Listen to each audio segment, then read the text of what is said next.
Hello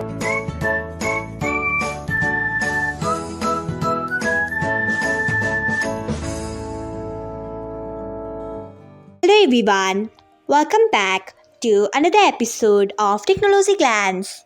Today, in this video, I'm going to guide you through how you can turn on send away message on WhatsApp Business. So, let's get started. Firstly, open WhatsApp Business app in your device. Then tap on three dots icon. Next, tap on Settings. After that, tap on Business Tools.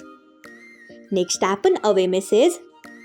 Next, you can see the option of Send Away Message. Turn on it by tapping on it. Next, tap on Save.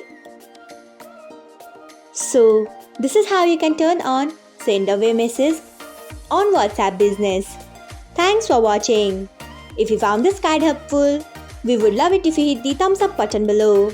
We upload great new tech tutorials like this one every day. So, do not forget to subscribe to our channel and hit the bell icon so that you'll never miss another update.